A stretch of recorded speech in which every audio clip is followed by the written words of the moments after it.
Welcome to the Selling Show, where we unpack, repack, and break down exactly how top experts sell their ideas, their value, and their services. This is your host, David Newman, and you are in the right place if you want better clients, bigger deals, and higher fees.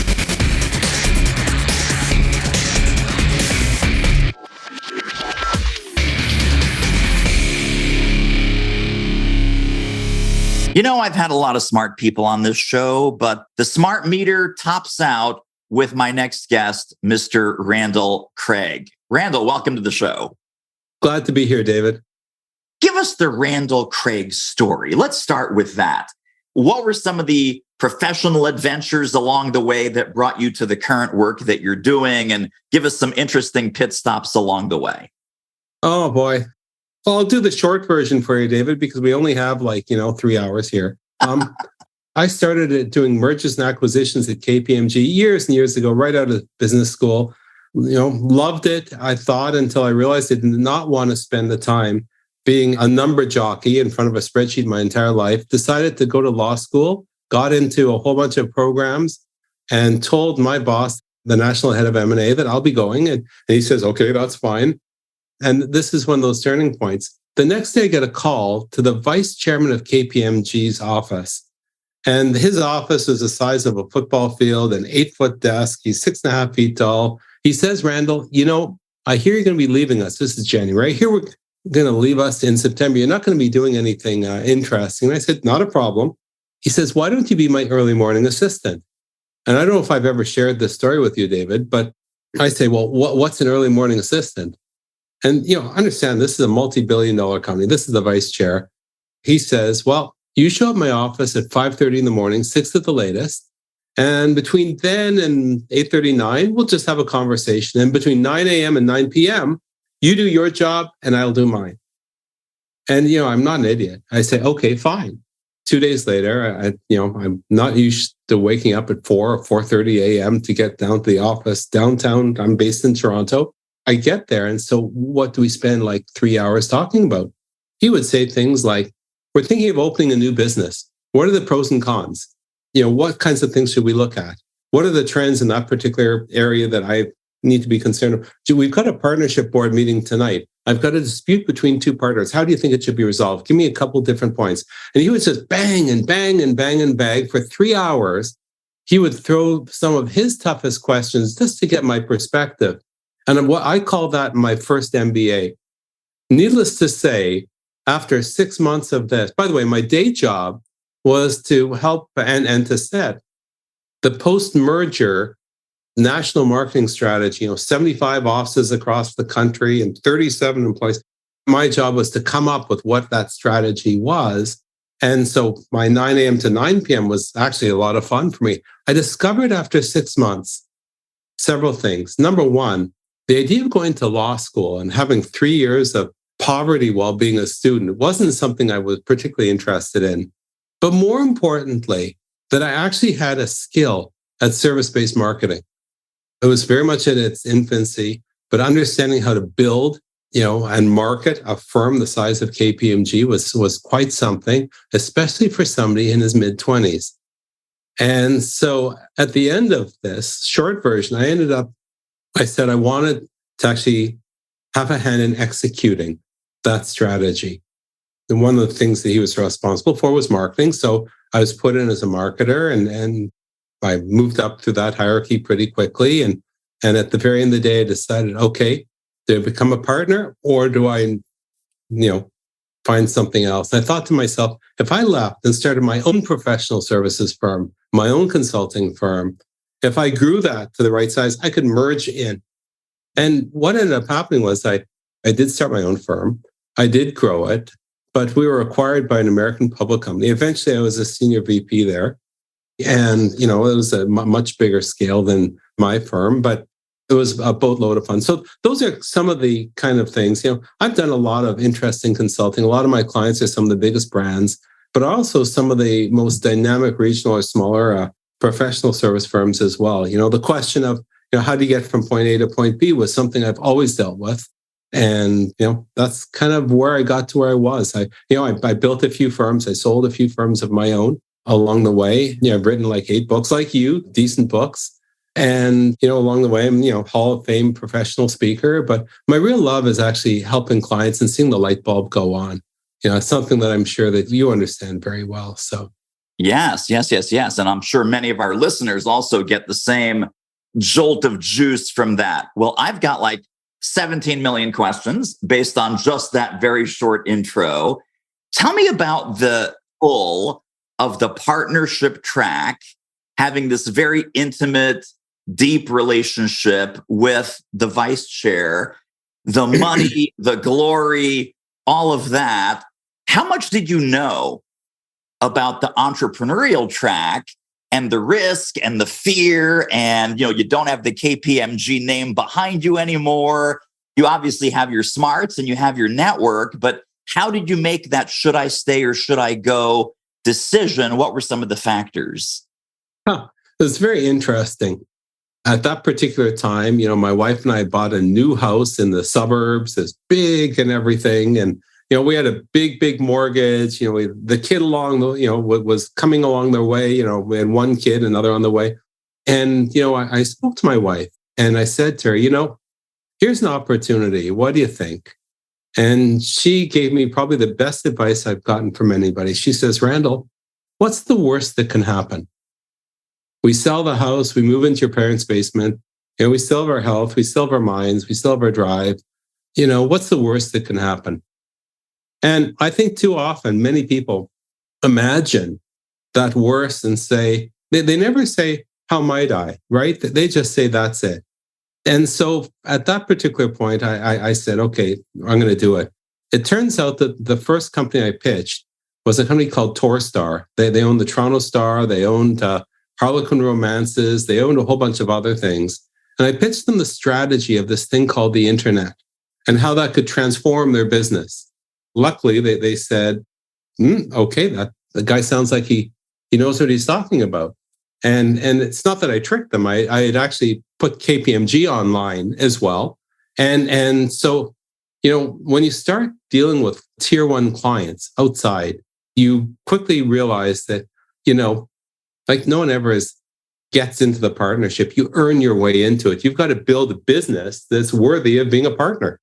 And so, for me, I thought, well, heck, if I could pitch, Torstar and see about helping them figure out their strategy, surely, okay, success will be around the corner, which thankfully it was, right? So, you learn how to pitch, you learn how to properly, do, RFPs and proactively look for new business and think about what the possibilities are for a client or how to transform or disrupt a particular industry, which is pretty much what I've helped companies do for my entire career.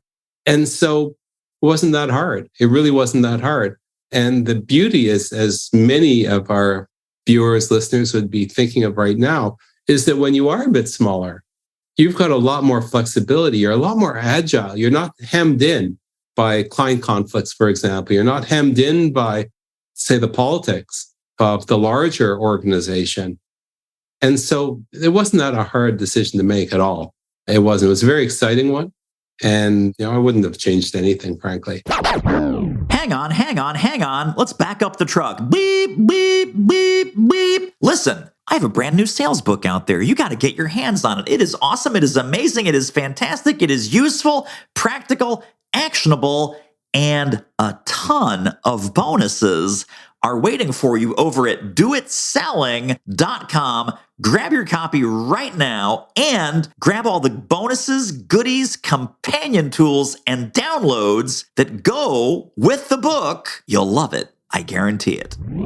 Talk about, I know that one of your ventures was early days, internet marketing, online marketing, digital marketing, creating a digital presence for client companies. Talk about how that was in the Wild West, early days of online, and what some of those projects were that were really fun for you above and beyond the Toronto Star story that you just shared. I guess the thing that was certainly interesting to me as a marketer, like as a marketer of professional services, was, people don't care about us. They don't care about you. They care about how you can solve their problem. And so the whole question of saying it's all about me never really resonated. And I think most people who run successful firms, truly understand that. Sometimes it gets lost in the execution a bit or the hubris of ego. But honestly, I think anyone who's successful does understand that. So as an example, KPMG, which became one of my clients as well in the early days, and understand, when I was doing this, there's maybe 50, 100 websites out there. It was very early days, right? Very, very early days. And when I sort of put together the KPMG online strategy, it was very clear to me, it was all about content marketing. We call it inbound marketing now. It was all about building the list. So I came up with things like a tax tip of the day where people can sign up and get a tax tip every single day, right? And a whole bunch of other things that were all lead gen, all call to action, all about list building, all about that kind of thing. Meanwhile, every one of the other large consulting accounting firms, what did they come out with? They come out with a brochure.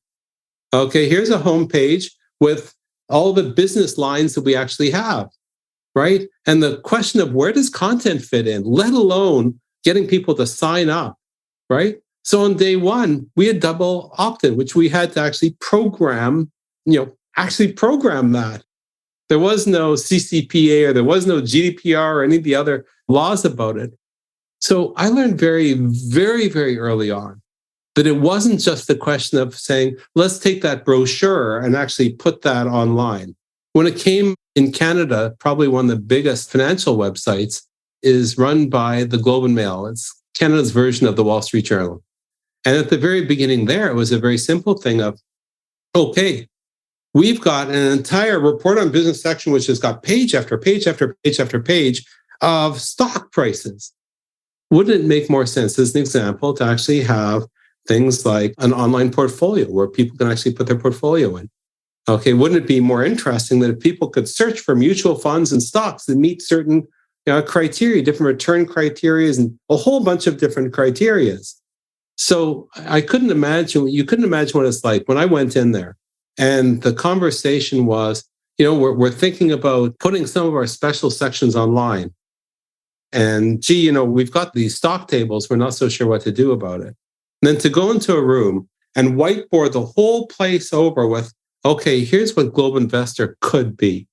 And, sometimes that what if exercise is not done, the problem finding. And then on the other hand, the how might we, the solutionizing, is not done based on that what if problem finding.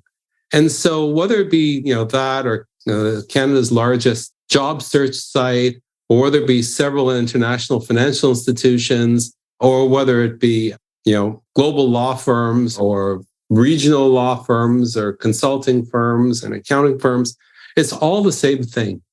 How do you amplify what you are to your clients in a way where they can say, yes, there's affinity.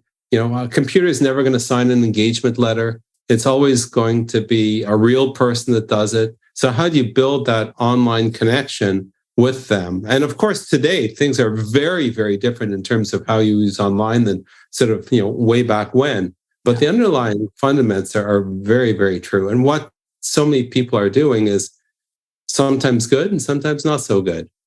Yeah. Wow. Let me ask you this. When you started this, because I guess there's two kinds of people that start a professional services firm. One starts solo, and then there's sort of, market forces or opportunities arise to bring in other people, and they sort of have to grow by necessity. Other folks, they start the firm knowing this is going to be way bigger than me, myself, and I. So did you go in with kind of, hey, I'm building a boutique consulting firm from day one? Or did you say, hey, I'm a really smart guy. I'm going to be a hired gun. I'm going to take on these consulting projects. I might subcontract here and there for some specialists or some extra muscle when needed. Were you going in solo first, or firm building was always part of the plan from day one? Let me take a step back from that question, because the real question I think you're asking is, if you're an executive who spent an entire career becoming an expert in whatever it is, you got a senior role, or you're doing well, maybe the money problem solved, maybe it isn't, and you say to yourself, hey, I'm going to become a consultant. Okay. Hey, I don't want all those meetings. I don't want all these staff. I just want to make money and I could charge a lot. Well, a lot of people, as you very well know, David, like the idea of being a consultant, but they don't know the business side of running a consulting firm. Sometimes there's an executive who gets turfed and decides to consult, which is really just a few contracts until they can find their next job. Exactly. Nothing wrong with that. But the question of, okay, you leave and you say, hey, I think I can build something. I think I can make a difference. Number one is, hey, you had a big honking big salary before. You want to sort of get your own billings, okay, up so that at least you can, keep the lights on at home and at least feel like you're making a difference. But very, very quickly, you realize that in every consulting firm, there's 3 very distinct jobs. Well, 4, okay. One's like admin, okay, like the, accounts payable, receivable, accounting. But there's really 3 jobs, 3 completely different jobs that actually require a different skill set. There's the partner, whose job is to build business. Essentially, that's it. And maybe spend a small amount of time supervising. There's the manager, who's responsible for delivering the engagements, doing work effort estimations, and so on. And there's the junior. And every firm uses different titles, but those are the 3 jobs. And the junior is, frankly, to have very high utilization and to deliver on all the work. And when you start off as a solo, you're just all 3 of them. And it's very hard to actually do all the work when you're used to kind of, doing other stuff. It's very hard to run a project when you haven't done project management yourself for quite a long time. It's very hard to build business because if you're building business, you're selling business, how do you deliver it? There's only so many hours in the day.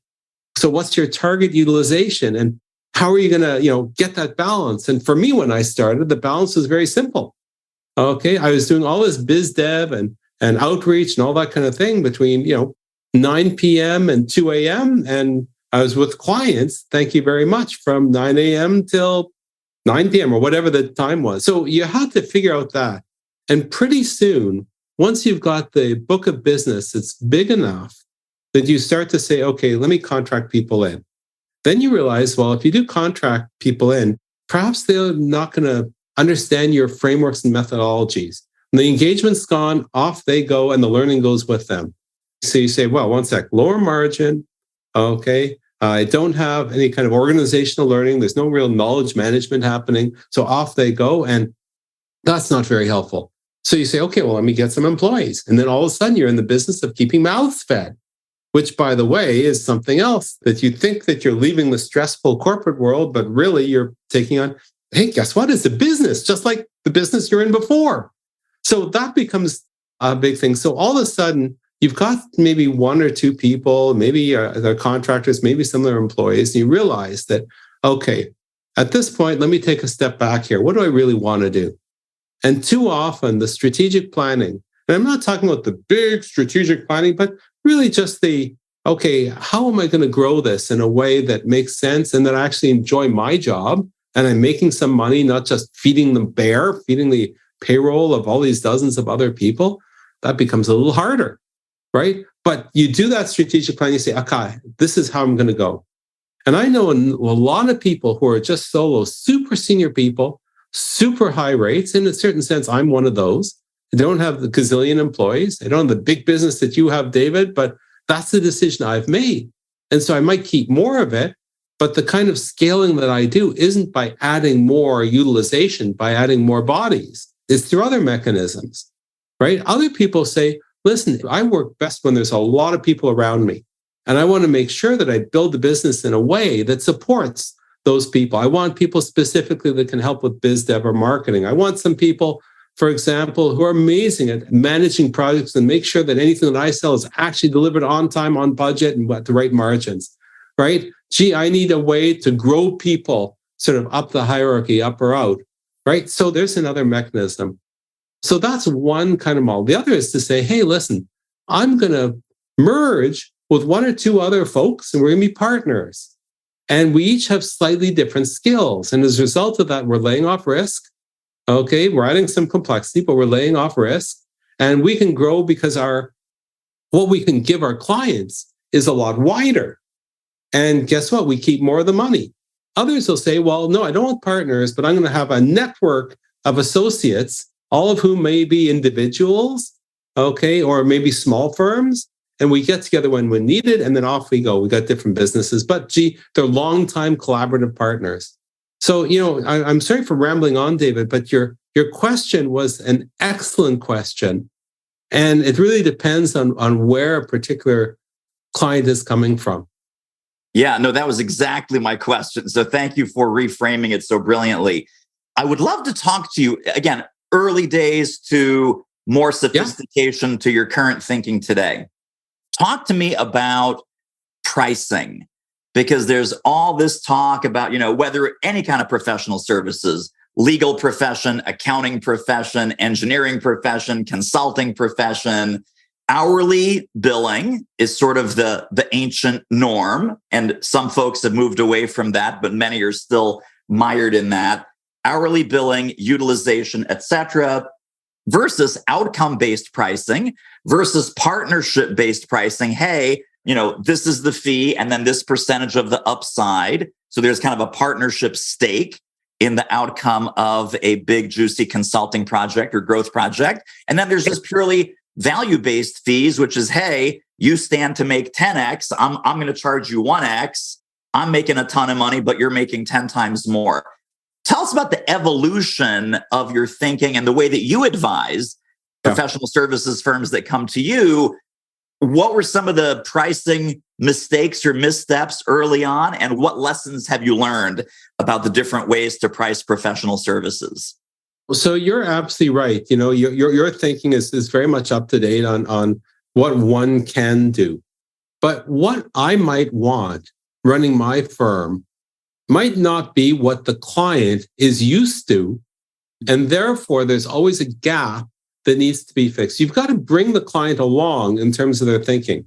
And so here we go. Randall and David, both of whom, advise, professional service firms on pricing.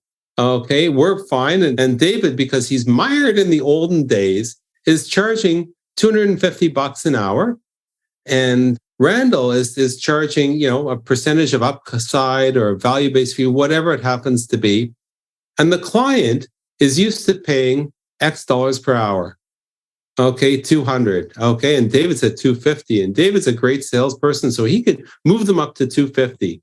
And I go in there and I'll basically say, well, you're going to pay me $250,000. Okay, no, I won't quite say it that way, right? But, I'm fine. It'll cost you $50,000. And even if I do it very, very well, because your reputation is golden, David, and you're charging $250, it's going to be exceptionally difficult, if not impossible, for me to make the case for why it has to be one of these other pricing models. Almost impossible. And so, therefore, what you need to do, because you're right, the only way you can grow a consulting firm, any professional service firm, the only way, if you're only charging by the hour, is to add more people. Period. That's the only way. Well, you can sell IP. There's a few other ways as well. Okay. You could sell things like training, where it's, many to one kind of thing. But honestly, the only way to make real money is to add more people. And so fine, if you want to make those millions of dollars, you're going to have hundreds or thousands of people. And as a result, the amount that you'll probably keep at the very end is probably not as much either, but at least you've got it. I think that the best consultants do the best job not talking, but listening. And when they do talk, they're asking those probing questions that try and understand what the root problem actually is and what, therefore, is the cost of that root problem and the opportunity if that problem was solved. One of the things that clients hate is this idea of time and materials, the 250 or the 500, the $800 an hour, and you have no idea whatsoever how many hours the task will actually take. And the best consultants will say, well, by doing it on a time and material basis, that's very much a partnership approach. That's what they say, and it's a good argument. And the reason why is because if you want me to take the risk to solve the problem, I don't know the details of your business. So, instead of giving you an estimate of, say, 100 hours to solve the problem, I need to give you a fixed price of 200 hours times my hourly rate, which is this. But it might only take a very small amount of time. So fine, I'm happy to bear the risk, but I'm going to charge you twice as much. So by doing hourly rates, it really is partnership, which of course clients say, 1 second, how often do I write blank checks to anybody? And certainly in today's economy, that's really not a particularly good idea. So the alternative is to ask those questions and to determine, for example,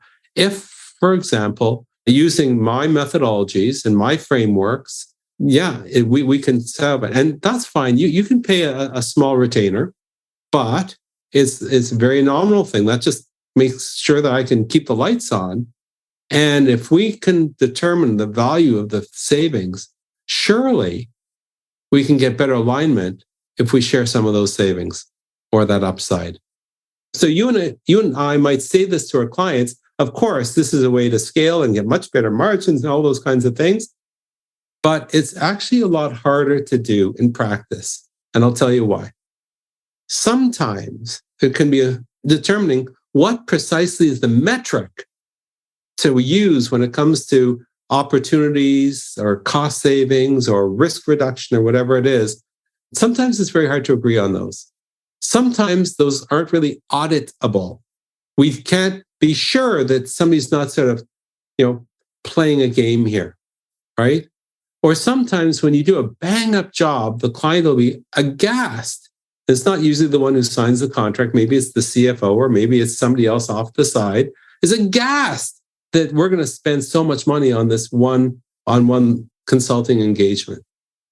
So at that point, you say, well, maybe there's ways to protect against that kind of, client perceived risk by saying, okay, so listen, on a time and materials basis, and this is not what I would say that you should do at all times, but it's an example of a way to do it. You can say something like, well, the cost of doing the work is $50,000. I'm willing to put skin in the game. I'll only charge you $25,000. If I'm successful at achieving X, well, you pay me twice the 50. You give me 100. If it's not successful, you're only out 25, but we'll have moved, we will solve most of the problems. So it's a great deal for you. But this way we generate alignment, but there is a certain sort of cap based on a multiple of the hours. And for those who have spent their entire career selling time and materials, this is a good intermediate step to feeling comfortable about true value-based or partnership-based selling models. Yes, I know. Terrific episode here, but have you seen our latest web training? Oh my goodness, pop over there right now, or as soon as you're done listening to this episode, it's doitmarketing.com/webinar. See you over there. Back to the good stuff. Last couple of things, because again, we could talk for hours. I'm curious between, if you look at accounting firms, law firms, engineering firms, these folks typically, yes, they'd like to think of themselves as trusted advisors, but really they're selling labor. And then a traditional consulting firm, most smaller boutique consulting firms, typically they sell advice. So it's a strategic advisory kind of value proposition. The larger firms like KPMG and all of the big ones, they can also be a body shop. So they're literally selling very expensive temporary employees.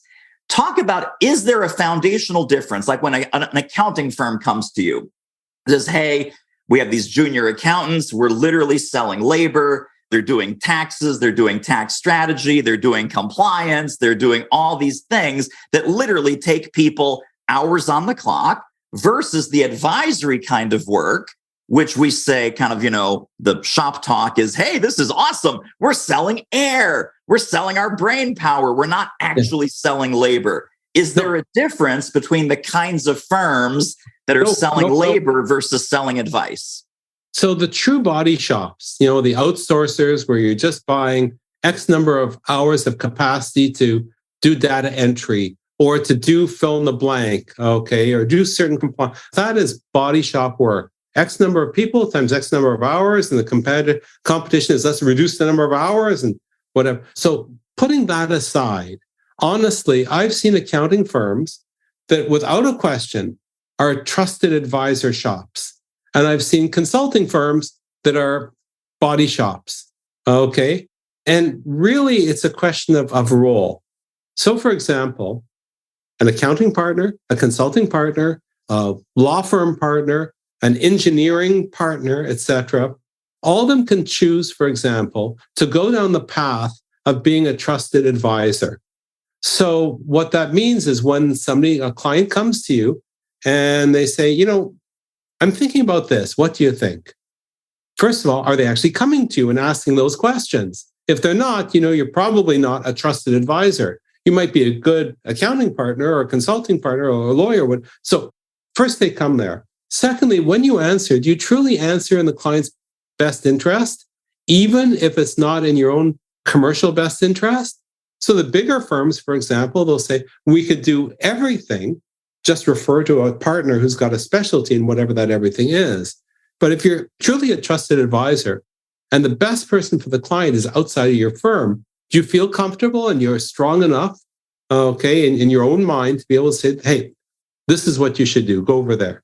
And I'm not going to send you a nickel and dime invoice for having that conversation, right? And that's kind of what being a trusted advisor is. When you go down to the manager level and down to the staff level, if you will, the staff level, it's body shop work. You're doing the work, right? Every once in a while, a client will ask you a question, but it's a very narrow question based on what you're doing.